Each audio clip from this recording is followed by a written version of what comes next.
It takes a special kind of person to be involved in the dairy industry. We know the commitment, twice a day milking. You got to have those animals taken care of, or otherwise it is not a good situation.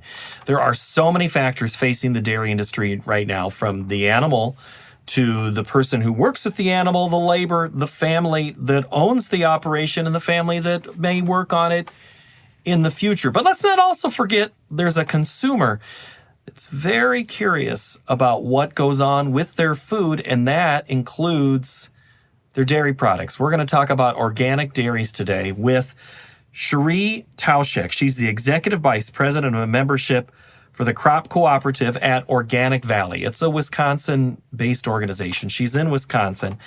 So, of course, we talk a lot of things dairy, but we're going to really get into that consumer. We always are talking about what's that consumer interested in. It's something that farmers and dairy supporters alike are always thinking about. And again, we're going to go back to that protein push that we have talked about before here on the M2M podcast. By the way, I'm Paul Yeager. This is a weekly installment of this discussion. So now let's go talk about the dairy industry and some of the challenges and successes they have had in this week's MTOM podcast with Cherie Tauschek. Cherie, walk me through a typical day. A typical day, as an executive vice president of membership for a cooperative, that means a lot of touch points across our member ownership, all the way from engagement, events, communication, supply management, supply forecasting, policy, etc. I'd say my favorite point, not that you'd ask, but I will tell you anyway, is those moments when I actually get to spend time in the countryside visiting our membership, whether that's through regional meetings or just farm visits.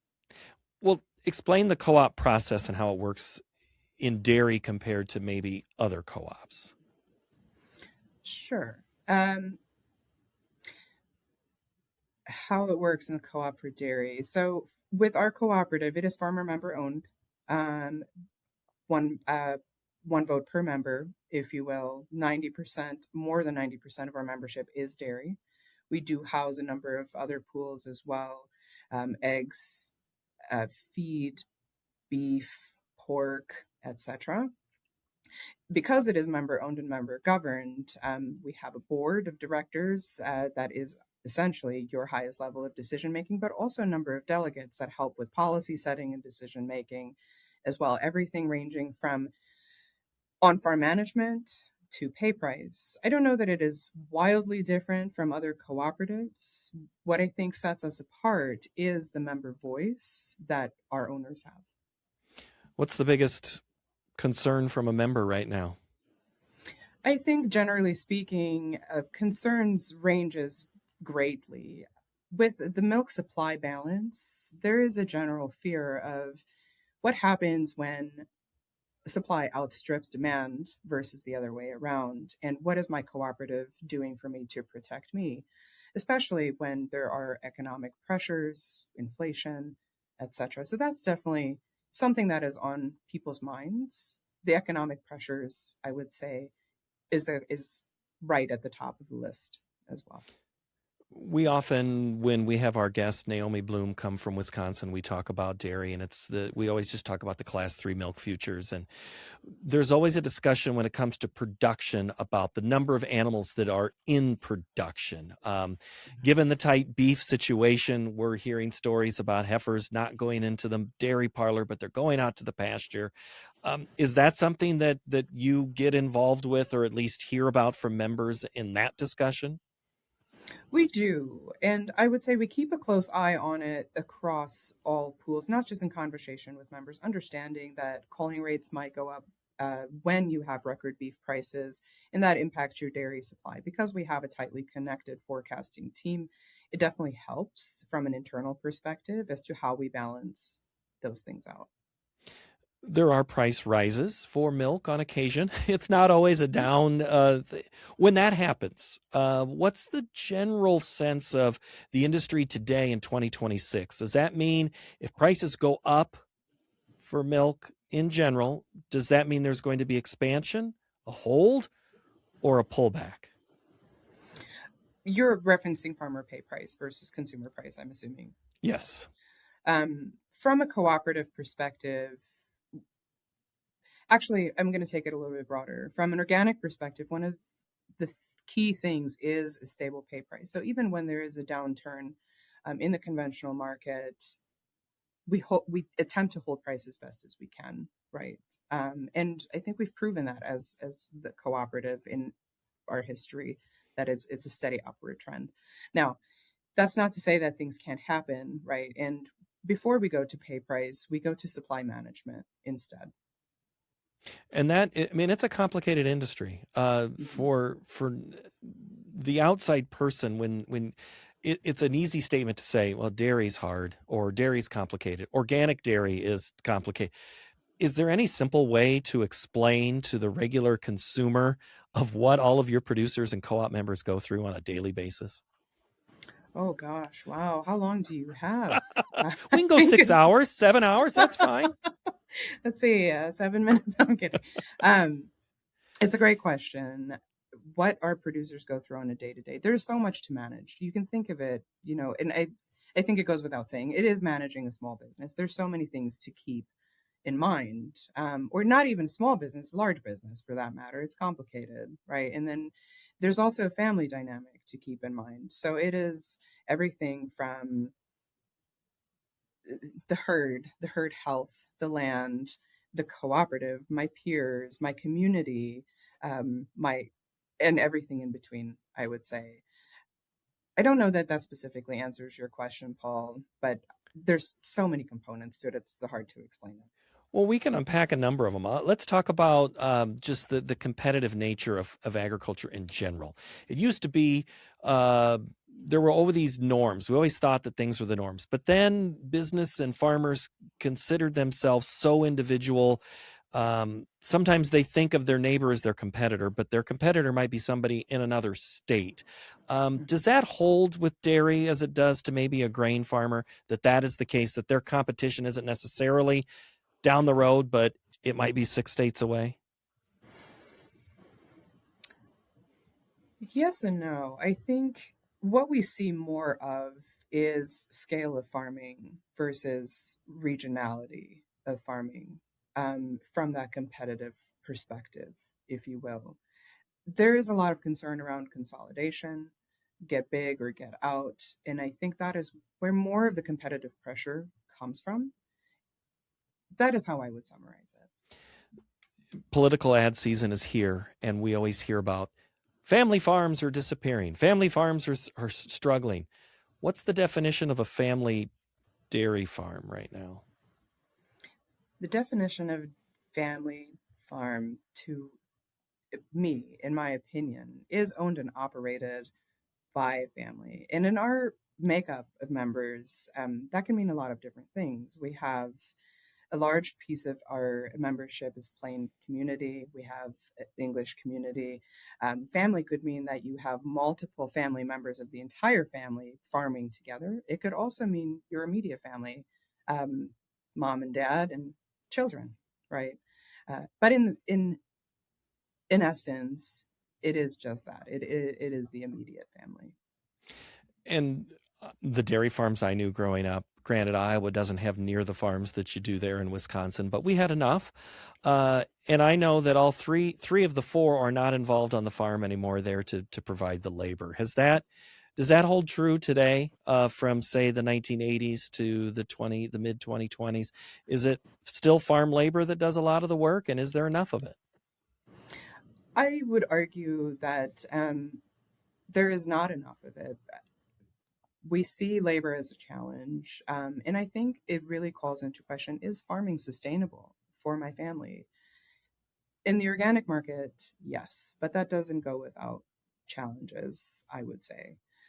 Um, in some cases, in our communities anyway, we do have hired labor, and I think there's challenges with that in and of itself too, right? In order to secure labor.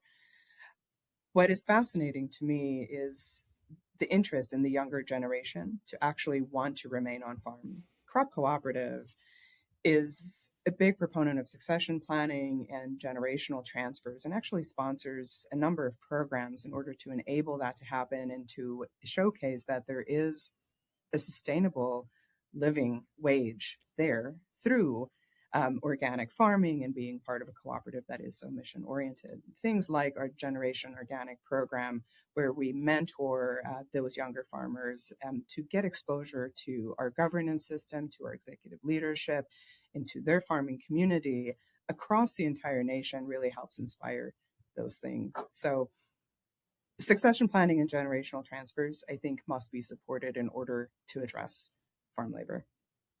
You read my mind, because that's exactly where I wanted to go next, because talking Great. about that labor and the succession planning side of it, I'm going to speak from my experience.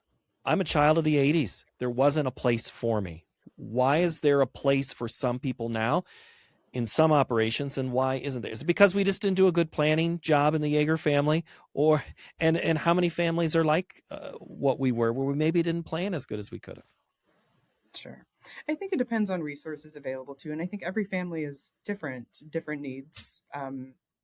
What is different now, I think, too, is the resources available to help with planning and those connections. When you consider trade and industry, um, policy, even to help, I think is the main difference in the advances that we've made since a number of decades ago.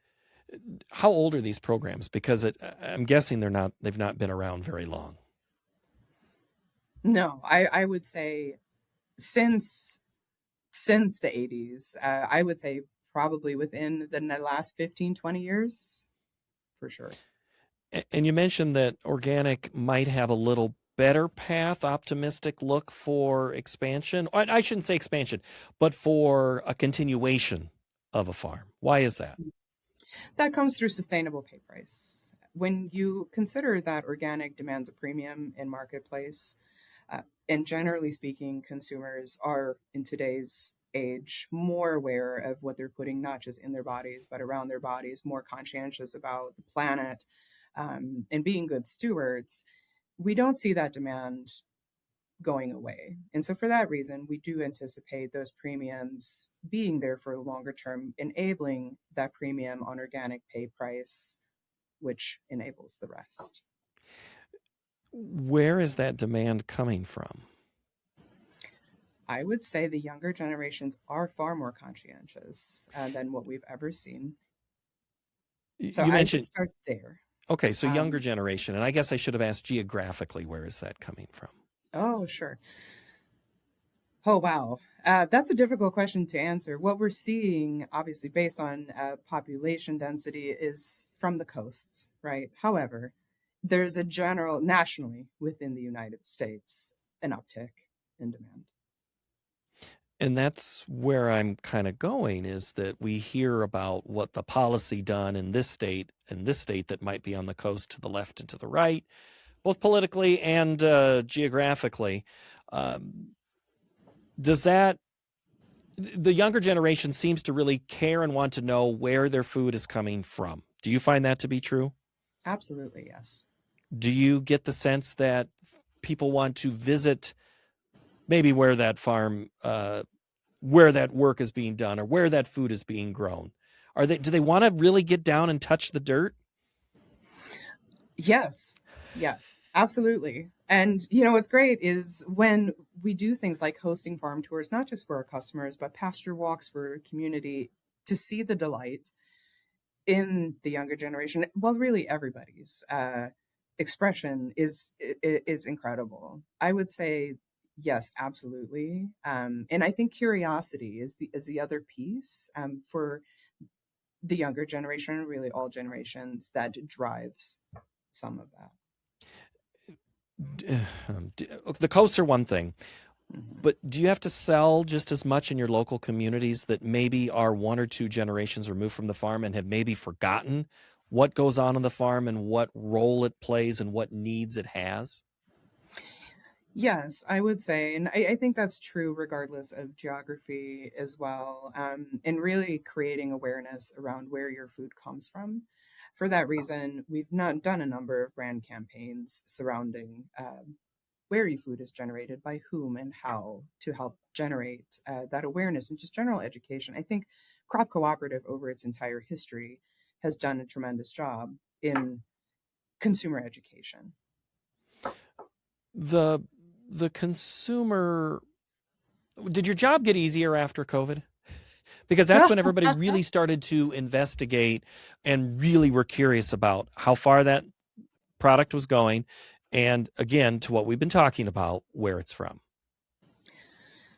That's hard for me to say. I think that it's always been there, maybe more amplified in the last 5 years, but it's always been there, Paul. Yes. Do you think that ever goes away? Do we No. become complacent, I should ask, instead? The optimist in me would like to say, no, there's not complacency.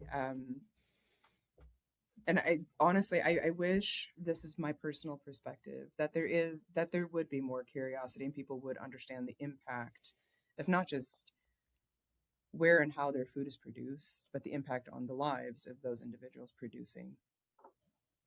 Is dairy in general in Wisconsin still a big deal? Absolutely. I mean, you should come visit for June Dairy Month. Well, maybe during, yes, that would be a whole thing. That would be a good event to do. I mean, every time I go to Wisconsin, I love the drives. I love the views. I'm always curious about all the operations that go on in the dairy. And is everybody still proud of what the work that they're doing? I mean, that's why they would do it, right? I mean, what else motivates you to get up and milk twice a day? That's a fantastic question. I think it takes special human beings to do the work, right? And a tremendous amount of courage to do it and to keep doing it. There has to be a passion. Paul, I think one of the things that stands out to me is we've seen a number of barns go empty and the lights turn off, right? So it does beg the question, is there pride in the work? Is it still a thing? Do people still want to do it? I think the answer is yes. I actually believe the answer is yes. It is a question of how do we enable it to happen and how we turn those lights back on in the empty barns. Oh, see, now that's where I want to ask you the 8-hour question. So how do you get the lights turned back on? Oh, through a number of different ways. I think first and foremost is understanding, coming back to generational transfers and how we enable the younger generation to stay on farm, but also how do we help convert conventional to organic? How do we enable land acquisition or enable individuals to have the funds to purchase that land where that empty barn might be sitting? So I think through a number of different ways, it's piquing the interest of generations, the younger generations. It is helping through funding as another means to enable that to happen. I guess I should have done this at the very beginning, but give me the definition of organic versus conventional dairy operations. What's the difference? Wow. I'll speak to organic specifically, I think. Okay. Organic starts at the soil, right? It starts with the planet, it starts with the animals, the way that we care for the animals and the planet. It is the no pesticides, no herbicides. It is what you're able to use. For that reason, I do think it is more challenging and in some cases more costly to produce organic. When you think about it, even from a grain producer's perspective or a produce producer's perspective, when you're not able to use those chemicals, consider the labor that is needed to weed those fields, take care of the animals, all of the things. But it starts with a genuine care for the planet, starting with the soil and the animals.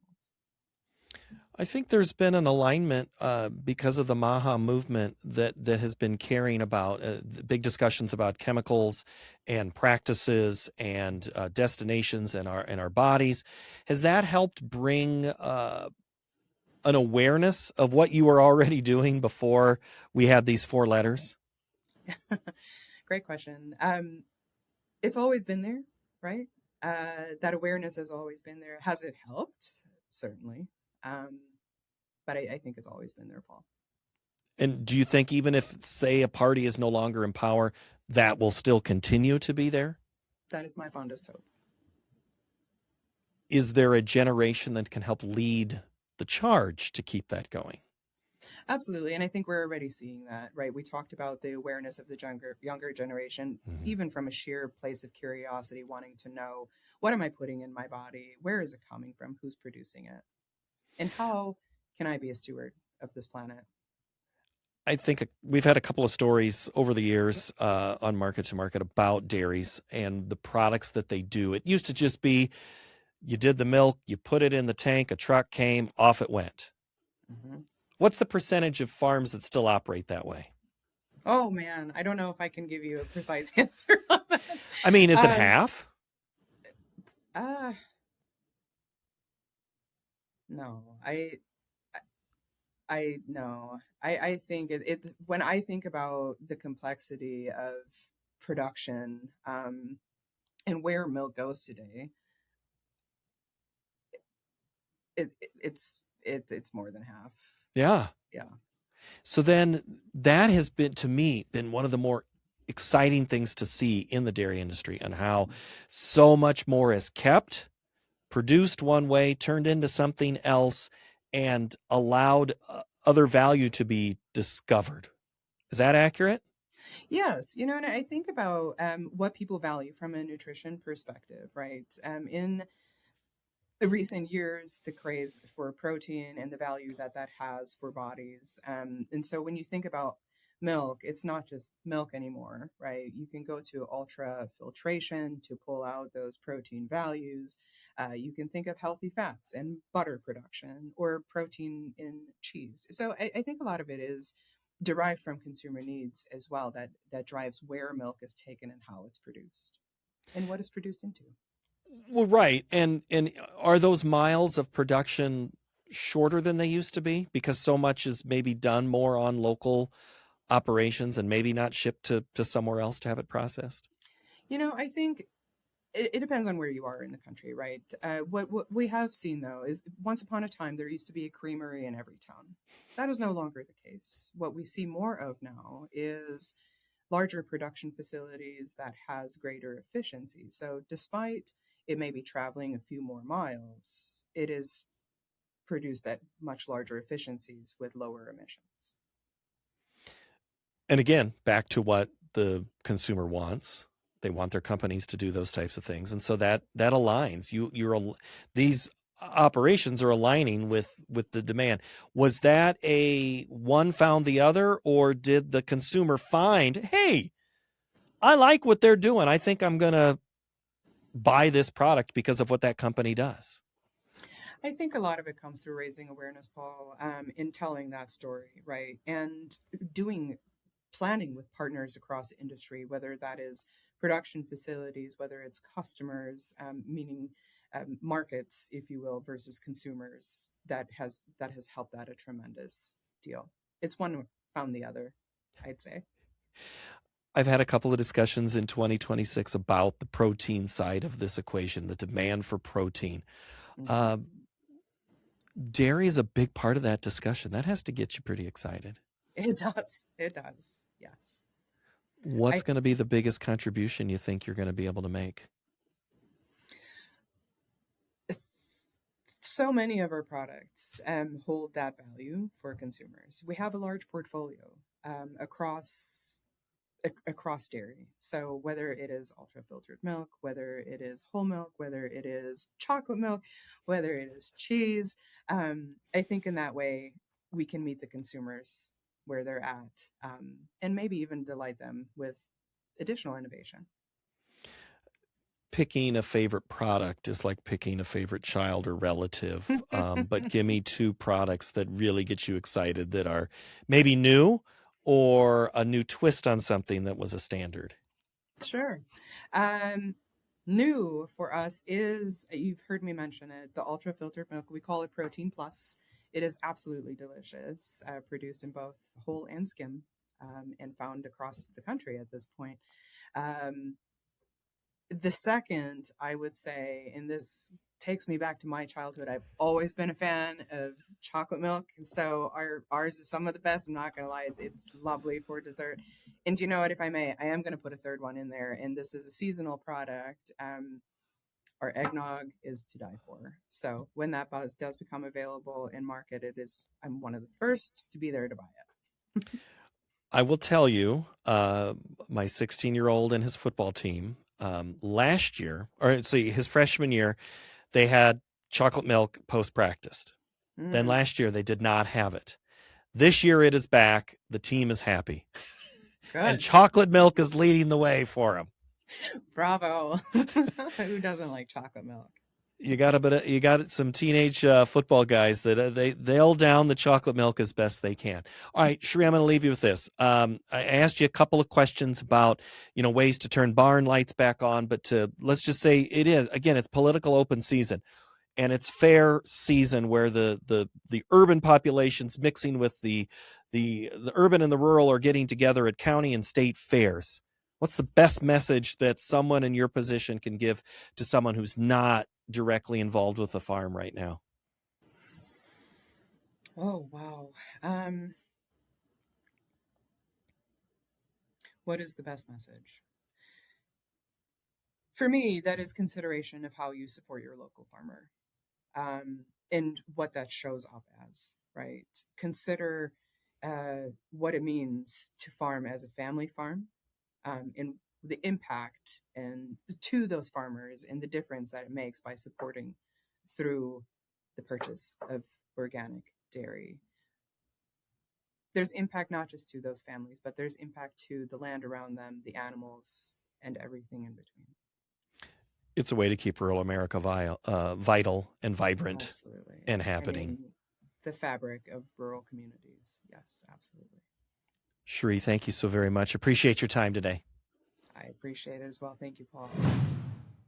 We are produced at Iowa PBS. Our production supervisor is Sean Ingracia. His crew is Reed Denker, Kevin Rivers, Julie Knudsen, Neil Kyer, and David Feingold. The executive producer of Market to Market is David Miller. I'm Paul Yeager. We'll see you next time.